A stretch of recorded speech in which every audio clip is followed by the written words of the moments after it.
Hello, my dear students. Welcome to this video lecture. This lecture is about wood and timber. So let's start with wood. What is wood? Wood is the strengthening and conducting tissue made of secondary xylem in stem and roots. Okay, अगर इसकी एक technical definition देखी जाए तो वो क्या है? वो टिश्यू है जो प्लांट को स्ट्रेंथ प्रोवाइड करता है और कंडक्शन में हेल्प करता है वाटर एंड मिनरल की, ठीक है, और it is made of secondary xylem. This structure, this type of tissue makes wood.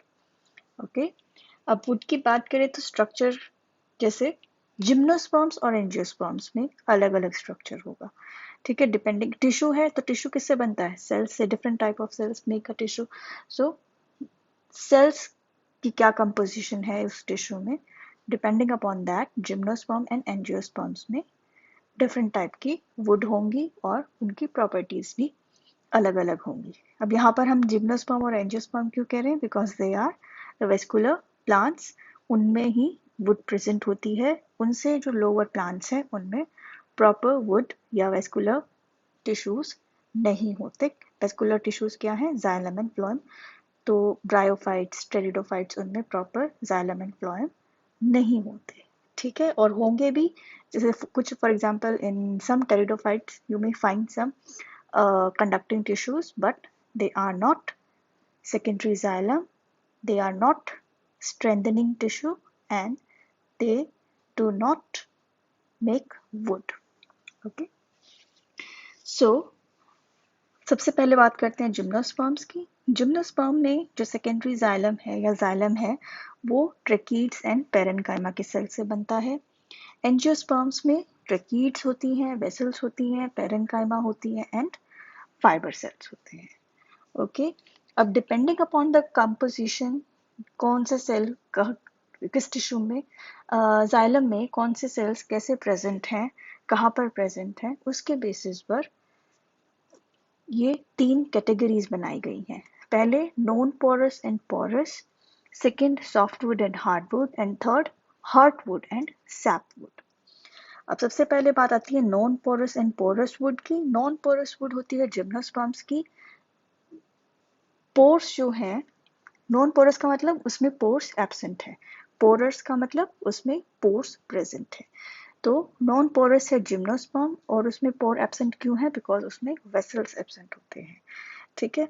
इसी तरह से पोरस वुड क्या होगी? जिसमें पोर्स प्रेजेंट होंगे, और वो पोर्स किसकी वजह से प्रेजेंट है? बिकॉज ऑफ वेसल्स, ठीक है. अब arrangement, depending upon the arrangement. अब जो नॉन पोरस है, चलो उसमें तो पोर्स है ही नहीं. अब बात आती है पोरस वुड की. पोरस वुड में depending upon the arrangement of vessels, ring porous and diffuse porous type की वुड हो सकती है. रिंग पोरस में क्या होगा? जो पोर्स हैं वो एक सर्कल या रिंग की फॉर्म में प्रेजेंट होंगे, और डिफ्यूज में क्या होगा? इस तरह से प्रॉपर सर्कुलर स्ट्रक्चर नहीं बना होगा, वो इक्वली डिस्ट्रीब्यूटेड होंगे, ठीक है, पूरे टिश्यू में. फिर आती है सॉफ्टवुड एंड हार्डवुड की बात. जो सॉफ्टवुड है वो होती है जनरली जिम्नोस्पर्म्स की, और हार्डवुड होती है एंजियोस्पर्म्स की. This again is because of the composition of tissue. जिस तरह के सेल्स जाइलम बना रहे हैं उसके बेसिस पर सॉफ्ट एंड हार्डवुड होती है. ये मेनली फाइबर्स एंड वेसल्स की प्रेजेंस जो है वो डिसाइड करती है. जिम्नोस्पर्म्स में फाइबर्स एंड वेसल्स एब्सेंट होते हैं, जबकि एंजियोस्पर्म्स में फाइबर्स एंड वेसल्स प्रेजेंट होते हैं. इनकी वजह से जो सॉफ्टवुड है जो कि जिम्नोस्पर्म में है वो इतनी ज़्यादा स्ट्रॉन्ग नहीं होती, थोड़ा लाइट वेट होती है और इतनी ज़्यादा स्ट्रॉन्ग नहीं होती, जबकि एंजियोस्पर्म्स में ज़्यादातर हार्डवुड होती है और वो फाइबर्स एंड वेसल्स की वजह से ज़्यादा स्ट्रॉन्ग होती है, इसलिए उसको हार्डवुड कहा जाता है. फिर आती है third category, hardwood and sapwood. Hardwood वो होगी, हार्ड का मतलब क्या है? सेंटर. हार्ट किस बॉडी का हार्ट क्या होता है, एक सेंट्रल रीजन होता है, तो हार्ट वुड क्या है, सेंट्रल वुड, ठीक है, और ओल्डर वुड। जबकि सैपवुड क्या है, बाहरी वुड, न्यू सेकेंडरी जाइलम, जिसमें प्रॉपर कंडक्शन हो रहा है, सैप फ्लो करता है, ठीक है, तो दैट इज सैपवुड। हार्टवुड जो होती है, ओल्ड होती है, ओल्डर सेकेंडरी जाइलम टिश्यू होगा, और वो स्ट्रॉन्ग होगा ज़्यादा, ठीक है, ड्यूरेबल होगा, स्ट्रॉन्ग होगा, किससे, किसके कंपैरिजन में, सैपवुड। सैपवुड होती है न्यूली फॉर्म्ड और वो इतना ज़्यादा स्ट्रॉन्ग नहीं होती, ठीक है। अब बात आती है यहाँ पर प्रॉपर्टीज की, कि वुड की प्रॉपर्टीज क्या क्या हैं जो कि हमें, जब हम वुड को यूज करेंगे, उसको डिटरमाइन करने में हेल्प करती हैं। सबसे पहले कुछ ये नीचे जो लिखी हैं ये कुछ जनरल प्रॉपर्टीज हैं जो हम जिनको हम स्टडी करेंगे। सबसे पहले है स्ट्रेंथ, फिर स्टिफनेस है, फिर हार्डनेस है, टफनेस है, क्लीवेबिलिटी है, डेंसिटी है, ड्यूरेबिलिटी है, वाटर कंटेंट या मॉइस्चर, फिर है कुछ surface properties, and then at last chemical properties. ये एक टेबल है डिपेंडिंग अपॉन द प्रॉपर्टीज, उनको स्टडी करते वक्त। तो सबसे पहले बात आती है फिजिकल प्रॉपर्टीज की, जो उसके स्ट्रक्चर के ऊपर बेस्ड है, उसके टिश्यू जो है उसके ऊपर बेस्ड है, ठीक है। उसमें दो तरह की कैटेगरीज हैं, मैकेनिकल एंड नॉन मैकेनिकल। सबसे पहले हम बात करेंगे नॉन मैकेनिकल की। नॉन मैकेनिकल में तीन मेजर प्रॉपर्टीज हैं, moisture content, density and durability. Moisture content का मतलब क्या होगा, अब वुड क्या है, प्लांट का पार्ट है, और प्लांट में क्या होता है, वाटर कंटेंट होता है, ठीक है। So would is naturally and hygroscopic, it is in, इसका नेचर होगा hygroscopic, it keeps water in itself. अब वाटर जो है वुड के अंदर दो फॉर्म्स में प्रेजेंट होगा, एक तो एज हाइग्रोस्कोपिक मतलब सेल के अंदर, सेल वॉल के अंदर प्रेजेंट होगा, इम्बाइब्ड होगा, ठीक है। दूसरा है फ्री वाटर, फ्री वाटर होगा सेल्स के बीच में जो कैविटीज होती हैं वहां पर प्रेजेंट होगा, ठीक है। तो जब हम वुड को यूज करने के लायक बनाते हैं तो ये मॉइस्चर कंटेंट रिड्यूस किया जाता है, ठीक है, और इसको लाया जाता है 12 to 30% के बीच में, ठीक है।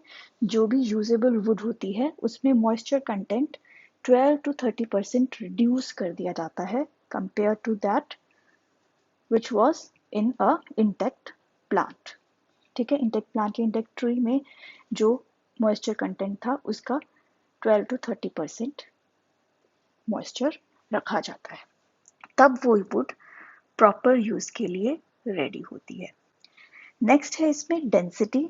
डेंसिटी की जब हम बात करेंगे तो डेंसिटी क्या है, it is the actual amount of cell wall material per unit volume.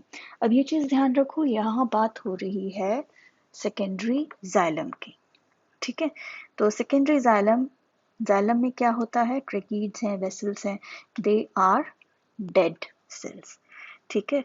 तो इनमें सिर्फ अंदर या तो सैप होगा या कैविटी होंगी, ठीक है। तो इस वजह से यहाँ पर जो कंटेंट मेजर किया जाता है वो मेनली सेल वॉल कंटेंट होता है, उसका एक्चुअल जो है अमाउंट वो पर यूनिट वॉल्यूम वो होती है density, but it is difficult to calculate the actual amount per unit volume, so we talk in relative density, ठीक है। तो यहाँ पर हम बात करते हैं रिलेटिव डेंसिटी की। डेंसिटी की बात की जाए तो ऑलमोस्ट सारी वुड्स जो हैं वो ऑलमोस्ट इक्वल डेंसिटी की होती हैं, बहुत ज़्यादा उनमें बहुत फ़र्क नहीं होता। कुछ वुड को छोड़कर, फॉर एग्जांपल जैसे बालसा है, इस तरह की वुड्स जो होती हैं उनकी रिलेटिव डेंसिटी बहुत ही कम होती है, ठीक है। इस वजह से वो बॉइंट भी होती हैं और इंसुलेटिंग होती हैं, उनमें एयर स्पेस ज़्यादा होता है जिसकी वजह से वो एयरक्राफ्ट एंड इस तरह की इंसुलेटिंग इंडस्ट्रीज जो हैं, राफ्ट इंडस्ट्रीज जो हैं, वहाँ पर वो यूज़ की जाती हैं, ठीक है। अब बात आती है तीसरी प्रॉपर्टी, ड्यूरेबिलिटी। ड्यूरेबिलिटी का मतलब क्या है? The natural ability of wood to resist the attack of decaying organism. ठीक है, डिकेइंग ऑर्गेनिज्म के अटैक को रेजिस्ट करना is durability of the wood. ठीक है, तो ऑलमोस्ट सारे प्लांट्स जो होते हैं उनमें एक ड्यूरेबिलिटी होती है, वो किसी ना किसी तरीके से अपने आप को डिफेंड करते हैं, रेजिस्ट करते हैं अटैक को। तो अगर वुड ड्यूरेबल है, उसमें ड्यूरेबिलिटी हाई है, तो उसका पर्पस जो है, कमर्शियल पर्पस या कमर्शियल यूज जो है वो ज़्यादा वैल्यू का होता है, उसकी कमर्शियल वैल्यू इंक्रीज होगी। ठीक है, क्योंकि वो स्ट्रॉन्ग रहेगी। ड्यूरेबल का मतलब काफ़ी टाइम तक डिस्ट्रॉय नहीं होगी इजीली, तो डीके नहीं होगी, इस वजह से वो उसकी वैल्यू हाई होती है। ठीक है, और ड्यूरेबिलिटी खासकर अगर हम बात करें तो कैसे किस चीज़ को अफेक्ट करती है? यहाँ पर ड्यूरेबिलिटी अफेक्ट करती है सेल वॉल्स को। फंगस है, बैक्टीरिया है, या इस तरह के जो पेस्ट्स हैं या इंसेक्ट हैं, वो सेल वॉल को डीके करते हैं, कुछ एंजाइम सिक्रीट करते हैं, या उनको ईट कर सकते हैं, खा सकते हैं। तो अगर वो वुड हम यूज़ कर रहे हैं और वो उस अटैक को रेजिस्ट कर सकती है, तो वो ड्यूरेबल मानी जाती है और उसकी वैल्यू इंक्रीज हो जाती है। ठीक है, इसके बाद आती हैं कुछ सरफेस प्रॉपर्टीज, जैसे लस्टर। ठीक है, शाइन जो है एक तरह से वो कैसा है, वो डिपेंड करता है कि वो उसमें जो रेज हैं, फाइबर्स हैं, वो कितना लाइट को रिफ्लेक्ट कर सकते हैं। ठीक है, फिर है order and test. Order and test usually wood में या सेकेंडरी जाइलम के सेल्स जो होते हैं, सेल वॉल जो होते हैं, उनमें कुछ एसेंशियल ऑयल्स या इस तरह के कंपाउंड्स जो होते हैं, उनकी प्रेजेंस की वजह से होते हैं। ठीक है, कुछ वुड जो होती है, जैसे सैंडलवुड है, उसमें स्मेल होती है, फ्रेग्रेंट होती है वो काफ़ी। ऐसे ही पाइन वुड है, देवदार है, इस तरह की वुड्स जो होती हैं उनमें फ्रेग्रेंस होती है, जो कि उसकी वैल्यू को और इंक्रीज करती है। ठीक है, तो कंस्ट्रक्शन पर्पसेस और होम इंटीरियर्स और इस तरह के चीज़ों में वो ज़्यादा यूज़ होती हैं। ठीक है, टेस्ट की बात की जाए तो ऐसे कंपाउंड्स जो रिएक्ट कर सकते हैं या उस वुड के बने कंटेनर में स्टोर्ड चीज़ों को, उसके टेस्ट को अफेक्ट कर सकते हैं, तो वो चीज़ वुड में नहीं होनी चाहिए।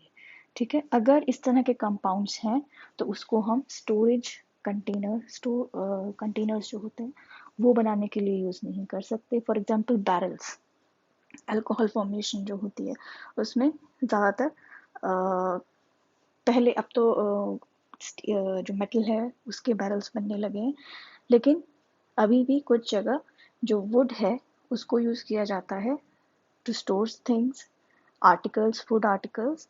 तो अगर उस वुड में ऐसे कंपाउंड्स हैं जो टेस्ट को अफेक्ट कर सकते हैं, तो वो वुड उस पर्पस के लिए ठीक नहीं होगी। तो यहाँ पर ये प्रॉपर्टी भी कंसिडर की जाती है कि वो टेस्ट को अफेक्ट या फ्लेवर को अफेक्ट ना करे।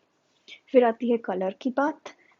डिफरेंट टाइप की जो सैपवुड होती है वो यूजुअली लाइट येलोइश या पेल कलर की होती है, लेकिन जो हार्टवुड होती है, जो ओल्डर वुड होती है, वो ज़्यादातर कलर्ड होती है, वेरियसली कलर्ड होती है डिपेंडिंग अपॉन द प्लांट। देवदार है, सागवान है, पाइन है, इस तरह से अलग अलग प्लांट्स में, mahogany है, और इस तरह के अलग अलग प्लांट्स जो होते हैं उनका कलर जो होता है थोड़ा सा डिफरेंट होता है।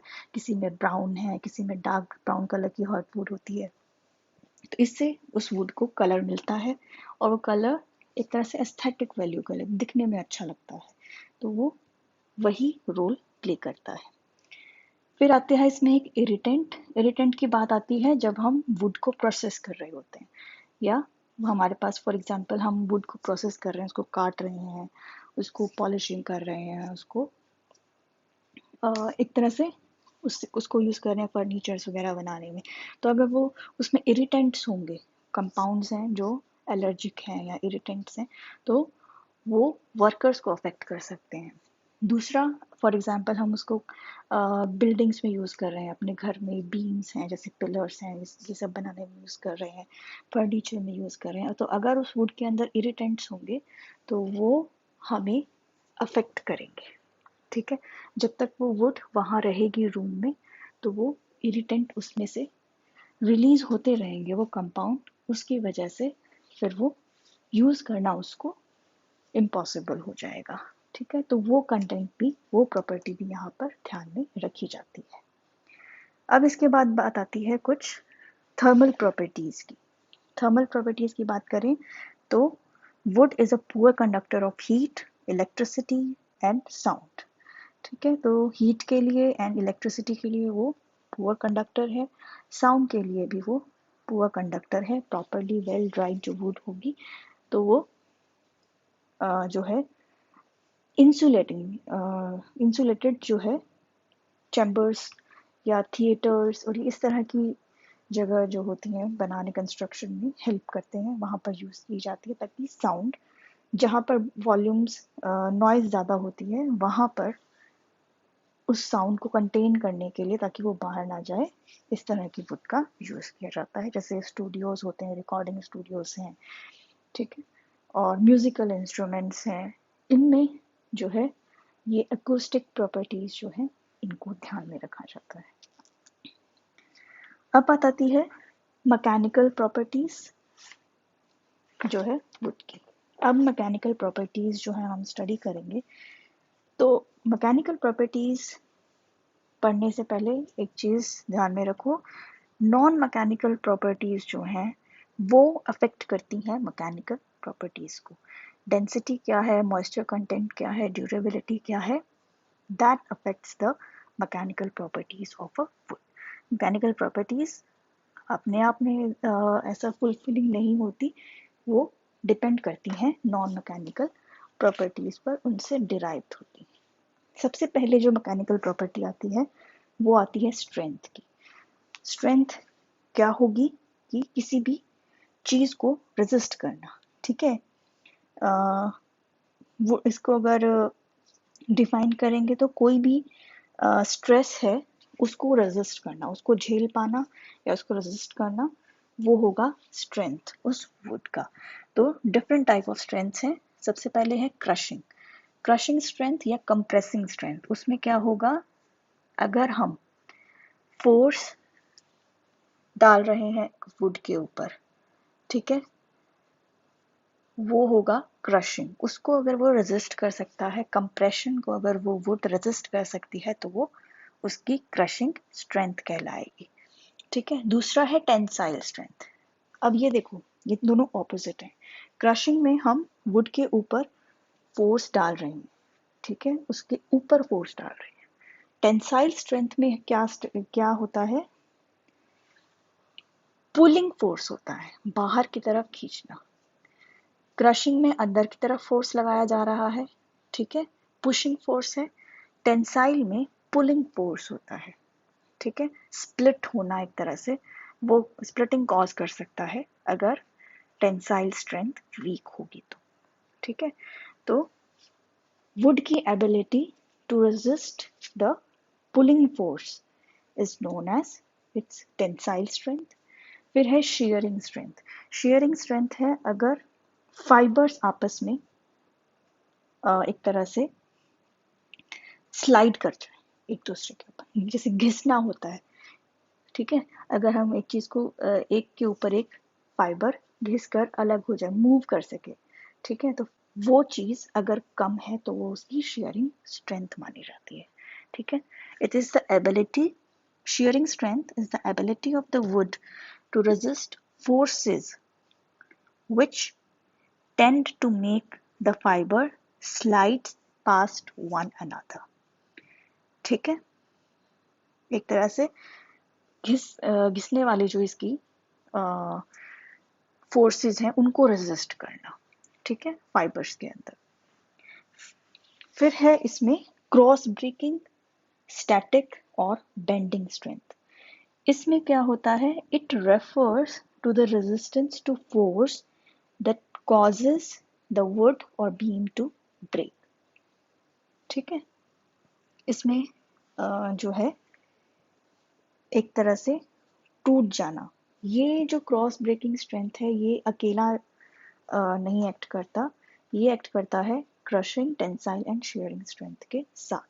ये तीनों इकट्ठे होकर क्रॉस ब्रेकिंग स्ट्रेंथ जो है वुड की वो बनाते हैं। ठीक है, अब बात आती है स्टिफनेस की। स्टिफनेस होता है it is the measure of a wood's ability to resist forces that tend to change its shape. ठीक है, अगर वुड अपनी शेप चेंज नहीं करता है बाहर के फोर्सेस के इन्फ्लुएंस में तो वो स्टिफ कहलाएगा। इसी के ऑपोजिट एक टर्म आ जाती है फ्लेक्सिबिलिटी। उसमें क्या होगा कि अगर बाहर से कोई फोर्स लग रहा है और उसकी शेप चेंज हो रही है तो वो उसकी फ्लेक्सिबिलिटी कहलाएगी विदाउट ब्रेकिंग। अगर वो फोर्स हट जाएगा वुड दोबारा से अपनी पहली शेप में आ जाएगी और वो फ्लेक्सिबल कहलाएगी। ठीक है, फिर आती है हार्डनेस। हार्डनेस क्या है? It is the ability of wood to resist indentation, ठीक है, and also abrasion and wear. ठीक है, हार्ड वुड है टूटने और फॉर एग्जाम्पल कोई खरोंच लगना, इस तरह का जो होता है जिससे वो अफेक्ट हो सकती है वुड, उसको रेजिस्ट कर सके। For example hard to break. ठीक है, तो वो यहाँ पर आती है हार्डनेस की बात। ठीक है, फिर आता है टफनेस। टफनेस का मतलब क्या होगा? It is the ability of wood to withstand repeated sudden sharp blows और शॉक।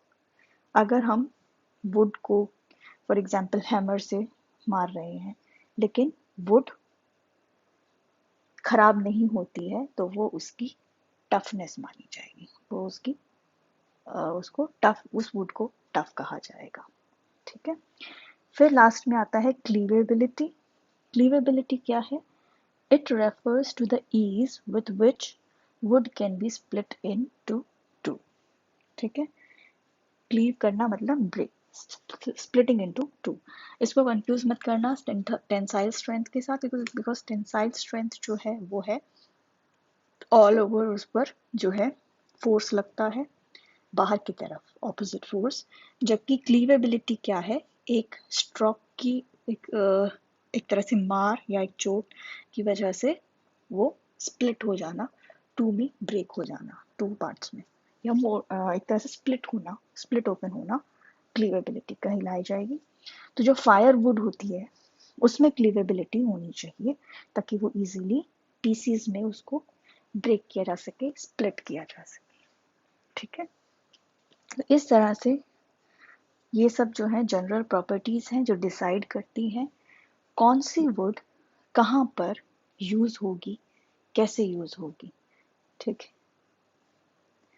सो अब बात आती है टिम्बर की। टिम्बर क्या है? It is also known as lumber. खासकर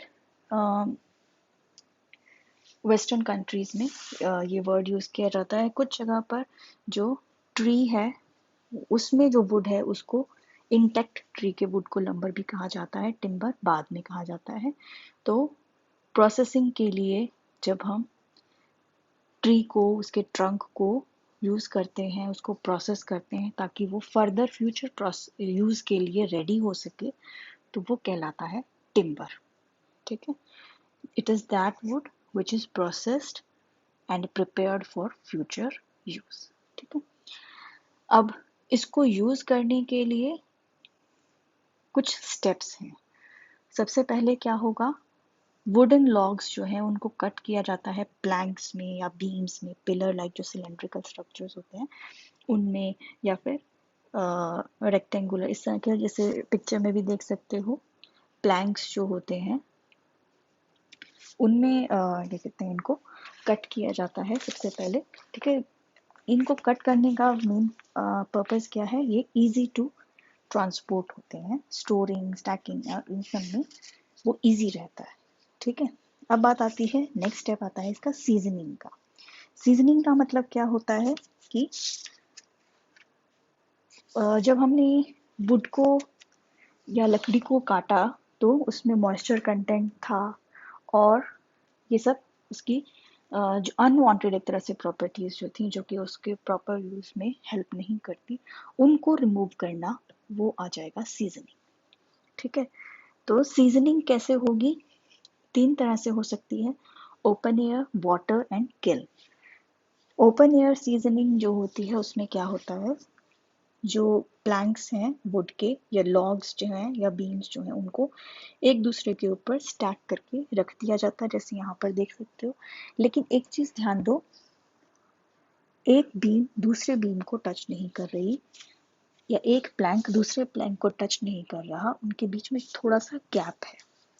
ठीक है, तो जो प्लैंक है वो चारों तरफ से एयर से एक्सपोज्ड है, लंबे टाइम तक उनको इस तरह से स्टैक करके रखा जाता है जिससे वो नेचुरली जो है अपना मॉइस्चर लूज कर देते हैं। ठीक है, दूसरा है वाटर के थ्रू सीजनिंग। वाटर के थ्रू क्या होगा, ये खासकर जो हिली एरियाज, माउंटेनियस एरियाज जो होते हैं या रिवर के पास जो एरियाज है वहाँ पर यूज होता है। तो उसमें क्या करते हैं, हाई एल्टीट्यूड से ट्रीज को कट किया जाता है और स्ट्रीम्स या रिवर्स में उनको, उनकी हेल्प से उनको जो है ट्रांसपोर्ट भी कर दिया जाता है, साथ साथ उनकी सीजनिंग भी हो जाती है। तो इसमें होता क्या है, द ग्रीन टिम्बर, ठीक है, जो फ्रेश कट ट्री है उसको वाटर बॉडी में इमर्स्ड रखते हैं। जैसे यहाँ देख सकते हो ये एक रिवर है, इसमें वुडन लॉग्स जो हैं वो इमर्स्ड रहेंगे फॉर 2 to 6 months। ठीक है, after this they are taken out and dried for proper seasoning. ठीक है, अब इसमें फायदा क्या होगा, वुड को जितना मॉइस्चर एब्जॉर्ब करना था वो इसमें मॉइस्चर वो एब्जॉर्ब कर लेती है, एक्स्ट्रा मॉइस्चर खासकर जो एब्जॉर्ब करना था वो उस मैक्सिमम कैपेसिटी पर पहुंच जाती है। फिर यहाँ से इन लॉग्स को निकाला जाता है और उसमें से जितना वो मॉइस्चर लूज कर सकते हैं, रिड्यूस कर सकते हैं, वो पूरा मॉइस्चर इसमें से रिड्यूस कर दिया जाता है। तो ये एक तरह से यूज किया जाता है सीजनिंग के लिए, ये मेथड भी खासकर हिली या माउंटेनियस रीजन्स में। ठीक है, अब तीसरा मेथड है किल मेथड। किल में क्या होता है, ये एक क्लोज्ड चेम्बर होता है, ओवन जैसा होता है, एक बड़ा लार्ज ओवन है जिसमें स्टैक्स ऑफ या प्लैंक्स ऑफ वुड जो है वो रख दिया जाता है और उसमें कंटिन्यूअस जो है air, hot and dry air blow की जाती है और उस हॉट एंड ड्राई एयर की वजह से इसका मॉइस्चर, वुड के अंदर जो मॉइस्चर होता है वो रिड्यूस हो जाता है अप टू 14%। ठीक है, अब बात आती है प्रिजर्वेशन की।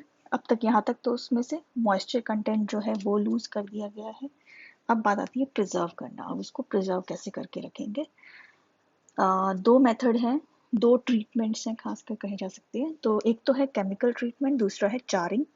केमिकल ट्रीटमेंट में केमिकल्स अप्लाई किए जाते हैं, चारिंग में क्या होता है, वुड को फ्लेम्स के थ्रू लेकर जाया जाता है, उनको जलाना नहीं होता लेकिन फ्लेम के थ्रू, आग के थ्रू उनको लेके जाया जाता है ताकि उसमें से जो अनवांटेड कंपाउंड्स हैं वो बर्न आउट हो जाए।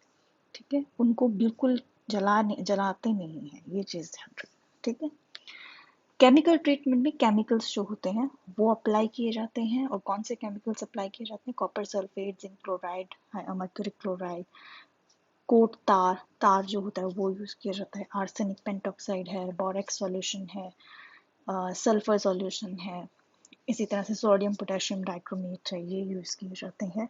ठीक है, जो अर्लियर मेथड्स थे प्रिजर्वेशन के वो ज़्यादातर चारिंग ऑफ वुड था। अब मॉडर्न मेथड्स में केमिकल ट्रीटमेंट ज़्यादा यूज़ की जाती है। और केमिकल ट्रीटमेंट कैसे दी जा सकती है, हाइड्रोस्टेटिक वे से दी जा सकती है। इसका मतलब कि एंटी सेप्टिक सॉल्यूशन जो है, जो केमिकल जो है, it is impregnated into the wood directly would के अंदर उस सॉल्यूशन को इंजेक्ट कर दिया जाता है। ठीक है, फिर है न्यूमेटिक। न्यूमेटिक में क्या होता है, पहले तो एक सक्शन फोर्स लगाया जाता है, ठीक है, जिससे कि सैप जो होता है वुड का वो बाहर निकल जाए, और फिर उसमें जो है एंटीसेप्टिक सॉल्यूशन अप्लाई किया जाता है वुड के ऊपर। ओपन टैंक में क्या होगा, टैंक होगा, केमिकल से फिल्ड होगा, केमिकल सॉल्यूशन से फिल्ड होता है, और उसके अंदर जो वुड है उसको इमर्स करके रखते हैं। और लास्ट है ब्रश मेथड। ब्रश मेथड में क्या होगा कि ब्रश के थ्रू जो है इस केमिकल को अप्लाई किया जाता है ऑन वुड। अब बात आती है, यहाँ तक तो था कि वुड को प्रिपेयर कैसे किया गया और उसकी क्या क्या प्रॉपर्टीज हैं। अब है important timber yielding plants in India. India में कौन से ऐसे प्लांट्स हैं जो टिम्बर यील्ड करने के लिए यूज होते हैं। जो इम्पॉर्टेंट हैं वो हैं टीक, साल, शीशम, पाइन, देवदार एंड महोगनी। ये मेजर प्लांट्स हैं जो यूज होते हैं टिम्बर यील्ड करने के लिए। सो यहाँ तक इस लेक्चर में अभी फ़िलहाल यहीं तक। नेक्स्ट लेक्चर में हम डिस्कस करेंगे इन टिम्बर यील्डिंग प्लांट्स के बारे में, ठीक है। तो I hope properties of would और उसकी प्रोसेसिंग समझ में आई होगी आप लोगों को। अगर कुछ नहीं समझ में आया तो कोई डाउट है तो वो पूछ सकते हो। नेक्स्ट टॉपिक होगा हमारा timber yielding plants of India, उनकी डिटेल्ड एक तरह से डिस्कशन कि वो उनकी प्रॉपर्टीज़ क्या हैं और वो किस चीज़ के लिए यूज़ किए जाते हैं। Okay, so this was it, take care, have a good day.